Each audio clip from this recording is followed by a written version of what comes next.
Hello everybody and welcome back to the channel. My name is Brianna and this is 4 Paws in a Book. I make bookish videos over here on my little corner of the internet, so that's something that you're interested in. Make sure that you hit that subscribe button down below. Today I am going to talk to you about 32 books that I read in November. Go grab a drink. You're going to need it.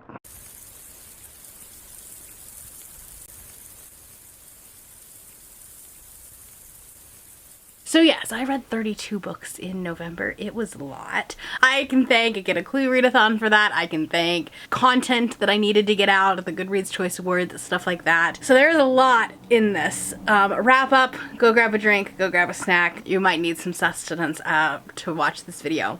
But we're gonna do it pretty rapid fire. I'm also sitting in this area rather than like my main filming spot because I don't want to get my lights out today. If you are new to my wrap-ups, I talk about my statistics first, all of the fun breakdowns, which is really fun when you have this many books.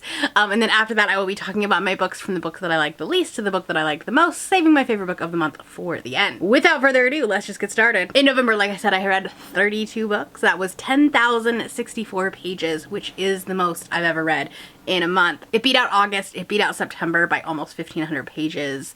I read a lot in November. Unfortunately, my average rating was a 3.33. It wasn't fantastic. I had some duds. I had a lot of mid books too. Let's talk about the breakdowns. I had 1 1-star, 1 1.5 star, 2 2 stars, 3 2.5 stars, 5 3 stars, 7 3.5 stars, 8 4 stars, which was really good, 1 4.5 star, 2 5 stars, and then 2 books that I did not rate. I don't usually rate nonfiction, especially if it's memoir type, and so I had 2 of those that I did not rate. I read 1 graphic novel, 3 mangas, 9 novellas, and 19 full-length novels. 24 of these books were targeted at an adult audience, 1 was targeted at a new adult, and 7 were targeted at YA audiences. For genres, none of this is surprising. I had 2 contemporaries, 13 fantasies, 1 historical, 2 horror books, 2 nonfiction, like I said, 9 romance books, and 3 thrillers. All right, so those are the fun stats. Also, if you are interested in other stats on my wrap-ups, let me know because I'm working on my 2024 spreadsheet. So if there's other stuff that you want on here, let me know because I'm always looking for good ideas. With that said, we're gonna do a rapid fire of all of these books. Let's start with the 2 that I did not rate. The first one was House Chef's Holiday. This was a little like almost NPR podcast. It was an Audible original about Thanksgiving and Christmas. I read this during the mid-month chaos. You'll see a lot of like Audible original short stories and novellas on here. It was because we were trying to read as much as we could for 48 hours. Like I said, it felt like an NPR podcast, and it was really interesting to see the diversity and how different cultures celebrate the holidays, and even how just different family dynamics celebrate holidays. You know, coming from a single parent or coming from someone who did not have a lot of money versus someone who had a lot of money and didn't necessarily have to think about like how to put food on a table on a day-to-day basis, let alone on Thanksgiving trying to make you know, a holiday special. I'm pretty sure it's free if you have the Audible Plus subscription. I don't know, I downloaded it a long time ago and then just never read it, and it was a really nice way to like kick off the holidays and kick off this like weekend of chaos where I read a lot of Christmas romance. The other one that I did not rate was Notes from a Young Black Chef, and this is about a young man who starts off on a brigade kitchen as a very young man in New York City, and then kind of works his way up into becoming one of the most decorated and award-winning chefs in New York, and how his heritage plays into part with his cooking, and how he tries to respect his heritage through his food and teach people about it through his cooking. And I just thought it was really, really fascinating. It's a contemporary story, so it takes place, like you can see the police unrest that's happening in New York and all of this other stuff that is going on that like adds to the complexity of like just trying to be a chef, like trying to make it through culinary school, but then also like having to this intersection of trying to be a chef but also being a young black man, and how those two are more connected than one might think. All right, let's move into the books that I did rate. The first one I did actually vlog about. I didn't do a lot of vlogs, so we are gonna have to like talk about more of these books, but this one I did talk about, and that was The Endgame by Riley Hart. I gave this 1 star. I thought this was terrible. It's one of my worst books of the year. Straight women should not write male romances. It feels fetishy if you don't do it well. Like, it's not great. The language of the smut scenes just did not work, gave me the ick. It was not a good time. This is about a football player who's in the NFL, and he is closeted. He's not in the closet because like you can't come out as gay in the NFL. Like, there's just bad PR. It's bad. It's a bad time. And then there's this man who is a senator, I believe, and he is out publicly. So they have this like secret relationship because like the football player doesn't want to be like known in the public with the senator because people would think that he's gay. It's a whole thing.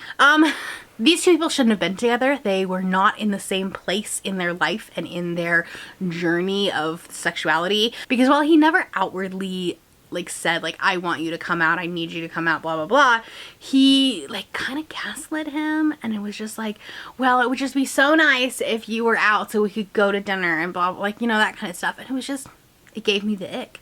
It gave me the ick. And these two characters need therapy, not a relationship. My 1.5 star book, I'm not going to talk a lot about because we are going to be doing a live show on it. It was for the Not Your Mom's Boozy Book Club, and that is Charming Young Man by Elliot Schrefer. I had such high hopes for this one because I loved The Darkness Outside Us, and this was not good. This was so shallow. The characters had no development. Like, they were cardboard cutouts of characters, and it was so short. The book was on like 200 pages, something like that. And I think that it could have been a lot longer because we touched on so many different aspects. This is a book about a young man who is kind of like being the breadwinner for his family. He is a musical prodigy, and because of that he is able to make the money for his family, and so his family relies on him. So there's a lot of conversation about classism. There's a lot of conversation about being queer in the 1800s in France, and about the music scene and stuff like that. And it's like,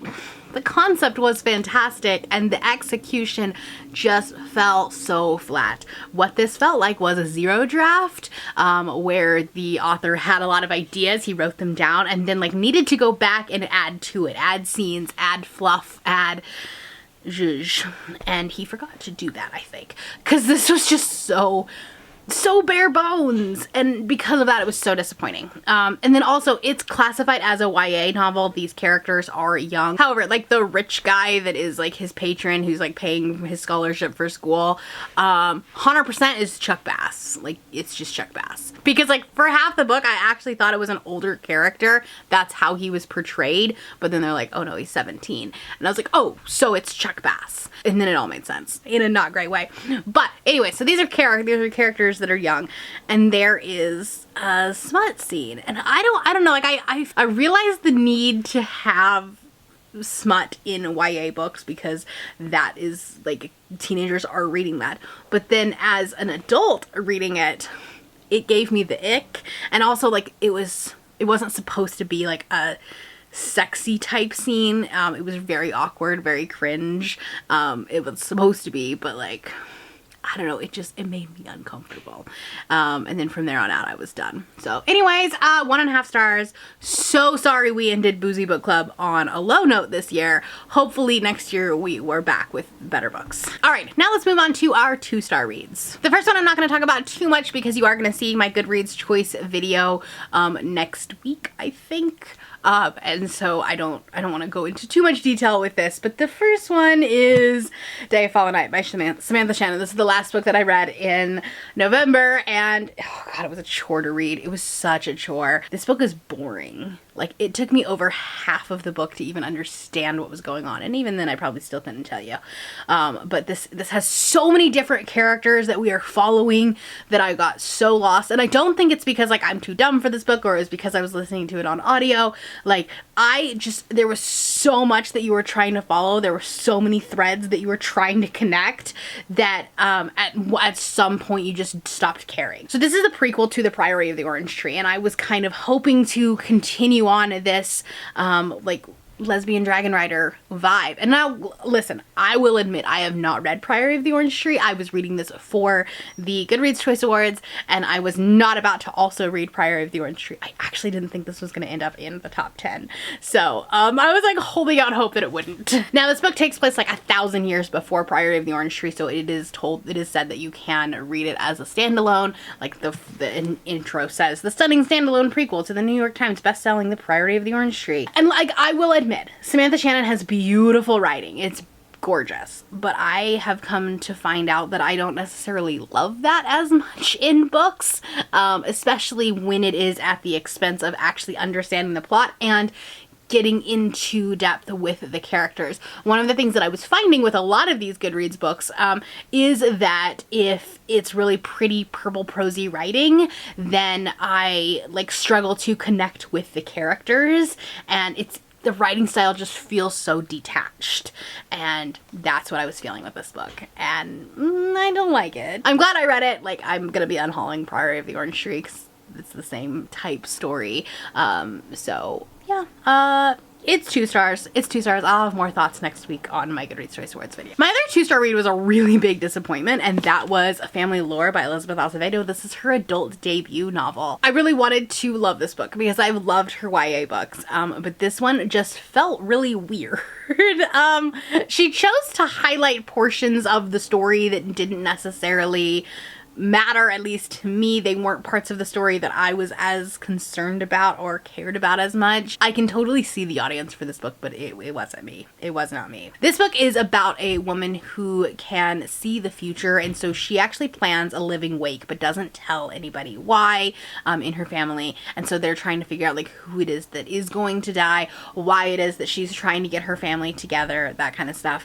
And I really I would have loved to see that progression, but instead we kept seeing these like flashbacks to parts of her life that were extremely traumatic or like difficult, and like you see a lot of family connection, and so like I get that, but it felt so slice of life, and like nothing actually happened in this book. So because of that, it was 2 stars, and I'm gonna be unhauling it. All right, now moving on to my 2.5 star reads. This one's probably gonna hurt people, but I give 2.5 stars to The Empress of Salt and Fortune by Nevo. And I think that I could probably see myself enjoying more of these novellas if I went along and continued on with the series, but this one on its own was a struggle. And I say that with the caveat of like, I didn't like Every Hearted Doorway when I first read it as a standalone, like, you know, first time I just read that book. I think these types of stories, when you have this interconnected series that goes on for a long period of time, like it's better to read them all together type of thing. And so I think on its own, this book I struggled with. I can 100% see why people love this book, but for me, like it was over before I started caring about the characters or caring about what was going on. I started getting invested in the story, and it was like the end. And I was like, oh, okay, well, that's a bummer. I love the fact that we are getting more fantasy stories that are from non-European backgrounds or like non-European settings. I love that, and I want to see more of that. It's definitely a like subgenre that I haven't necessarily explored as much as I probably should have, and I think I probably will continue on with this series and see how I like the second one, because it has a lot of buzzwords for me. Like it's a political marriage of convenience and like a strong female main character. I don't know why this one didn't work for me. I also gave 2.5 stars to The Naughty, the Nice, and the Nanny. This was like a cute little holiday romance novella. This is about a single dad and a woman who comes in as a nanny for this very troubled toddler or like 5-year-old, something like that. This is a book that exists, and I read it. Like it was cute. There's like 3 books in this series of like holiday romance novellas, so maybe I'll read some more this month. I don't know. But I like the conversation about divorced parents at Christmas and like having to co-parent and like split, you know, the fact that you have to do 2 Christmases and you have to like make each day special for the kids. And I appreciate those conversations. But like beyond that, this was a book that existed. My last 2.5 star read was another disappointment, and that was Bookshops and Bone Dust by Travis Baldree. I actually really liked Legends and Lattes. You can look at last month's wrap up for that. This one was such a disappointment. And this is a prequel, and I think The way to explain this is, had I read this book prior to Legends and Lattes, I actually might have enjoyed this one more. But the stakes were so low because I already knew what was going to happen to this character and I knew where she was going to end up. And so because of this, nothing mattered. So like, read this one first and then read Legends and Lattes if you haven't. But I think that was the problem, is that because I already knew how the story was going to end. It's like when you watch the Star Wars prequel or you watch Rogue One, like, you know that the Death Star is going to blow up. So there's low stakes. You don't ever get connected to things. This does keep up with the cozy fantasy vibe, but then also there's a necromancer and there's like a little bit of battle, but like in a cozy way. That's the hardest way to explain that, but you understand what I'm saying, right? It's really cute to like watch her like kind of meet these townspeople, like cozy townspeople, and then read books and like talk about the books, and it's like cute and cozy. It was disappointing, especially after reading Legends and Lattes so soon before, because I read that one at the end of October and then read this one at the beginning of November. And I think that's the problem, is that I should have read this. I should have just read this one first. Now let's talk about my 3-star reads. The first 2 I'm going to talk about were holiday novellas that I read during the mid-month chaos weekend. And so the first one that I read was like 32 pages. It was actually like a short story that used to be part of an anthology, but then you could also purchase it separately. A few of us read this on sprints together right when the mid-month chaos dropped. We're like, oh, let's try this. And so we all read it in one sprint. It was a lot of fun to do that. And this is about a woman who gets stuck in an elevator and then her package is like dropped off at the wrong place, and so like it's this like little cute meet cute with the courier, and like it's 30 pages, it's cute, it's, you know, Christmassy. It was a great way to start this chaos. And then I also gave 3 stars to All I Want for Christmas by Michelle Stimson, and this is a really sweet no steam romance between a divorced woman who has a child and this grumpy Scrooge nurse, and they have to decorate the hospital together because she's a doctor, he's a nurse. They have to decorate the hospital together, and like it's really cute, especially when he is interacting with her son. It's adorable and precious, and it's got a lot of commentary, like especially for such a short book. It's got a lot of commentary on how Black people are treated in the medical system, and how they tend to get looked over or like not taken seriously. And I thought that was really interesting. There were just some weird off-putting comments that I didn't necessarily like, specifically surrounding marijuana use. It was like, it came off really judgy, and I was like, okay, well, I mean, I get it if you don't like that, but like, don't yuck other people's yum, I guess. I don't know. It's just, it felt a little off-putting. I also gave 3 stars to Hang the Moon by Alexandra Bellafere. This is the second book in the Written in the Stars trilogy, which is 3 different couples that, like, you know, are all interconnected. This is the brother of one of the girls in Written in the Stars, and then also the best friend of that girl.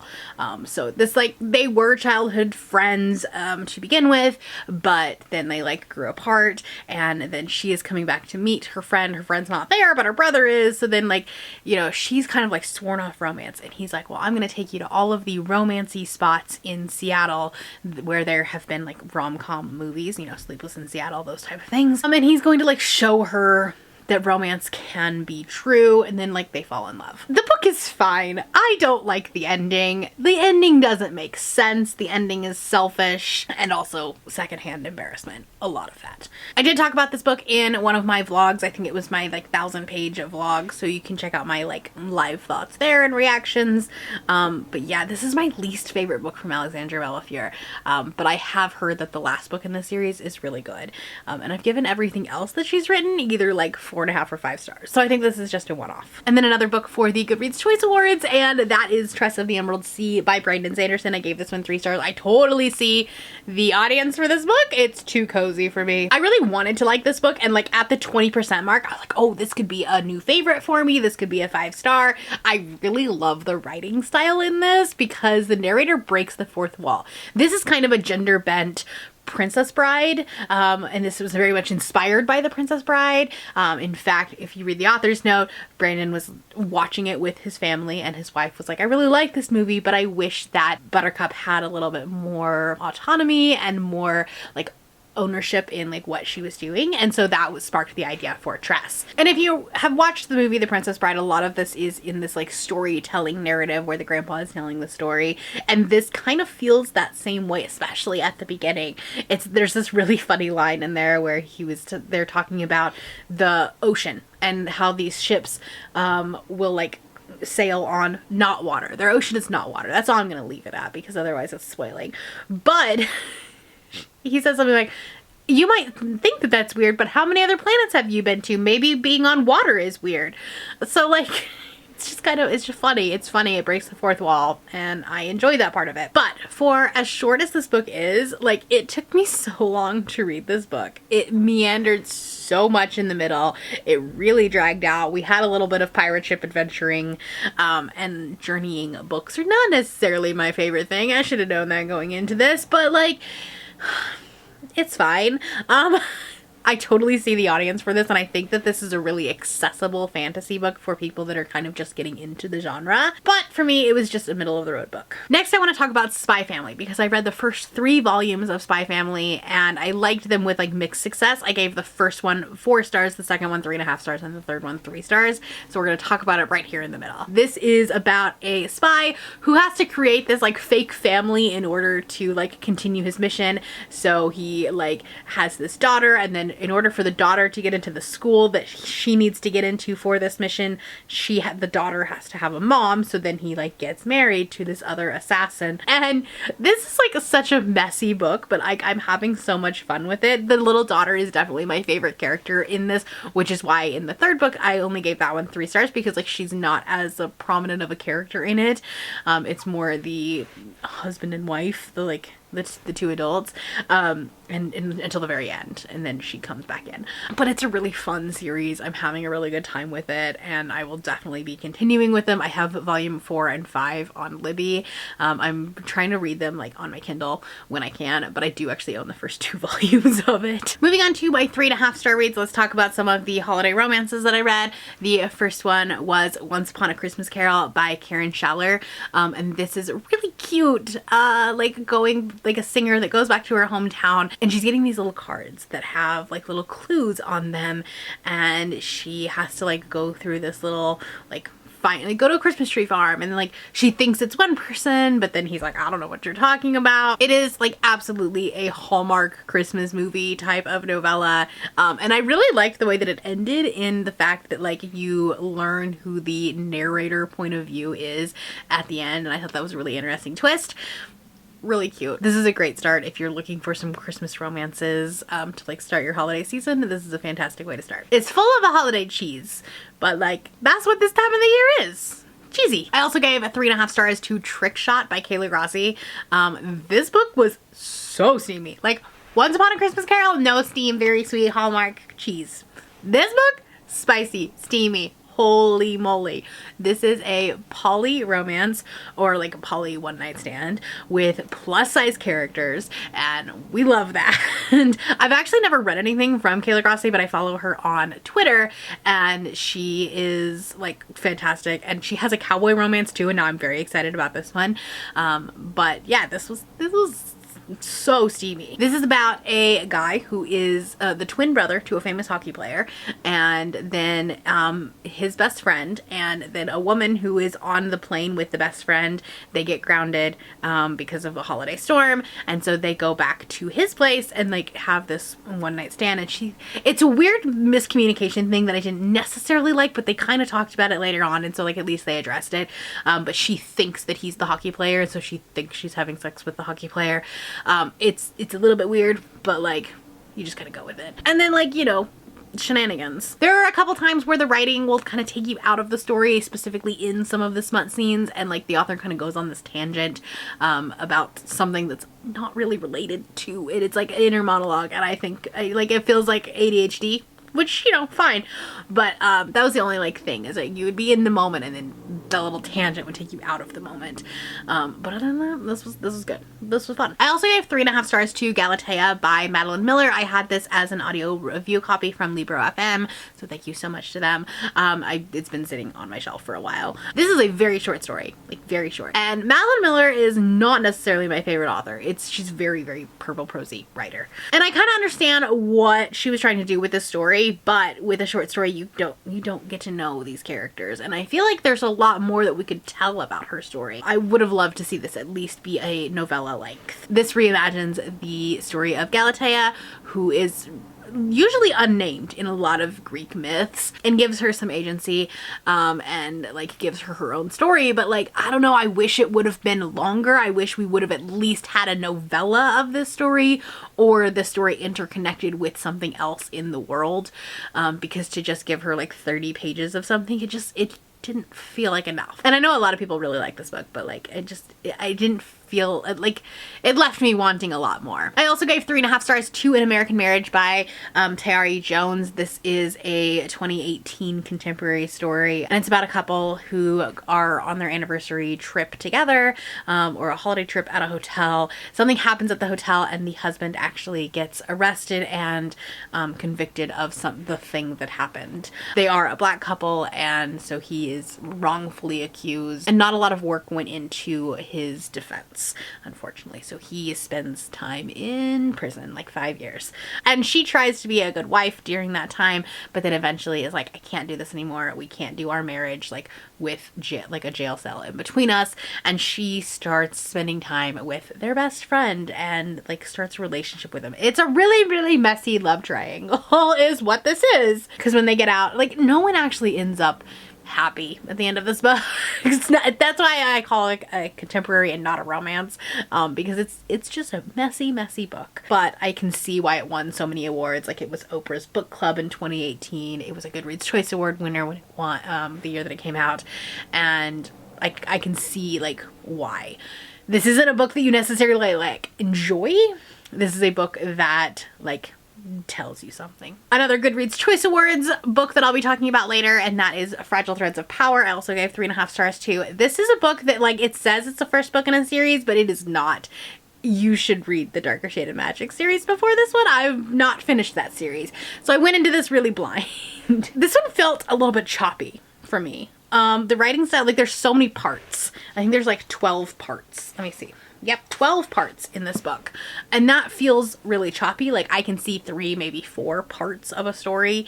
But to have like part 1, 3 chapters, part 2, 4 chapters, part 3, 2 chapters.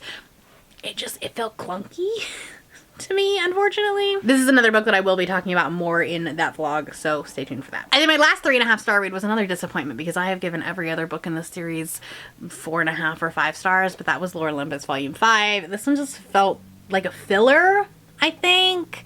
I think there's gonna be one more volume after this one, and I really hope it ends on a like higher note, but this one, it just felt like we were dragging some stuff out, and there wasn't as much of an emotional punch to this book as there have been in previous volumes. So this is a Hades and Persephone retelling in beautiful, beautiful graphic novel format. I've talked about this one on my channel quite a bit over the past couple of years.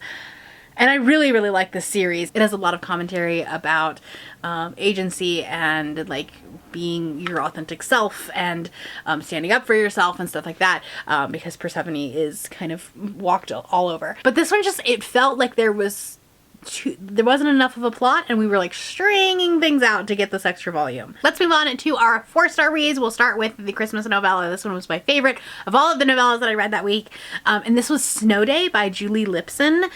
This is an Audible original. It's more of a like radio drama than it is a book. Like, it doesn't have chapters, and it's very much like you can hear the background noise and the coffee shop and the train and stuff like that. And this is about 2 people who are on a train that end up getting stuck because the tracks have closed because of a snowstorm, and she's trying to get back to her boyfriend, who is like kind of a jerk, and he is trying to like show her the magic of Christmas and stuff like that, and she's stressed because like she's trying to please her boyfriend, who again is a jerk. At the beginning of this book, I thought that the MC was kind of bitchy, and like, you know, she was like, this is the quiet car, you're not supposed to be talking, and like he's like Buddy the Elf level of happy sunshine. But as you went along, you kind of realize why she's being this way, and like that's the whole growth of the story, is like her realizing like, you know, there's more to life than like go, go, go. Honestly, I would have loved to see a full-length novel of these two. Like, I would have loved to see this book. My very first book of the month was actually The Weight of Blood by Tiffany D. Jackson. I finally got to read this, and I felt like I was still in the spooky season. Like, you know, I read this on the 1st, and it was one that I really wanted to read in October and just didn't get to.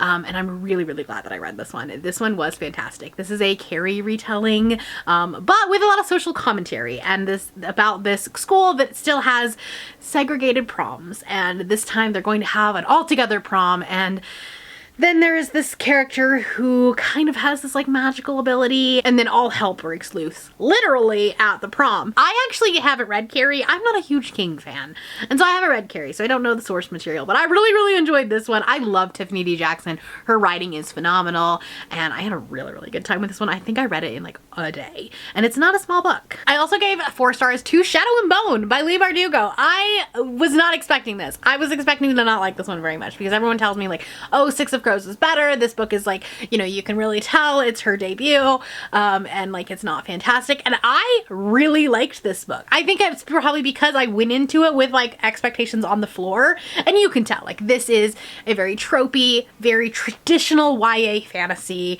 with this chosen one trope, you know, where she doesn't realize she has powers, but then they, you know, it's very classic. But I enjoyed it. I love these characters, and I think having watched the show already might have helped a little bit, because I was able to really visualize what was going on. I don't visualize things a lot, so it's kind of helpful when I've already watched a show or a movie. So that's one thing that kind of helped with this. And I'm definitely going to continue on with the series. I had a good time with this, and I, you know, fulfilled the goal that I had to like start the series by the end of the year. So here we are. I had a good time with this. I'm definitely going to continue the series and read the second duology as well. I also gave 4 stars to Legacy of the Vermilion Blade by Jay Talsqual. This was a Swiftbow book for this year. It unfortunately did not make the finalists, but I really had a good time with this. This is really accessible and really great for people that are just getting into the fantasy genre, people that might be overwhelmed by John Gwynne, Mark Lawrence, those like epic high fantasy, Robin Hobb, those types of books. This is super accessible. It's also super gay. I loved how queer norm this society was.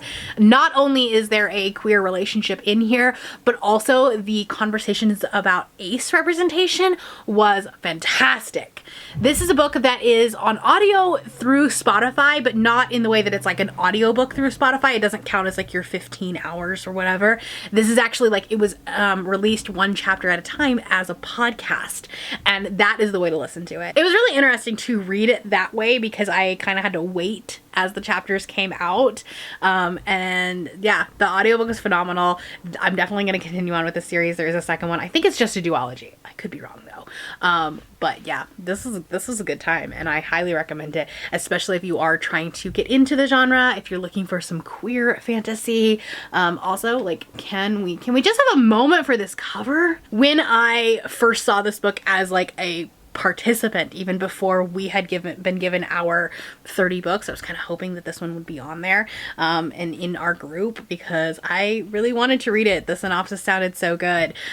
So Jay actually reached out to me after I had picked my semi-finalist and was like, hey, I know you're interested in this book. Do you want to read and review it? And so I did. And I'm sorry it took so long to finally get a review out, but here it is. I really like this book, and you should read it. I also gave it 4 stars to Starling House by Alex E. Harrow. I will talk about this one more in the Goodreads Choice Awards video. I really, really like this book, but it is not a fantasy. This book is a horror with a whisper of fantasy. This is about a haunted house, essentially. It's about this woman who goes to work in this house, and this house has something to do with her parents' death. She is trying to take care of her little brother, who has a lot of special needs, and she's trying to save up for him to go to this school where he will be in a better living situation. The house is sentient, which I think is like how it gets its fantasy aspect, but it's a horror book. Like at its heart, this feels like a Darcy Coates book. If you like Darcy Coates, I feel like you'll like this one. And like, Darcy Coates doesn't write fantasy. She writes horror. So that's where I struggled with this book. But like, on its own as a book, it's great.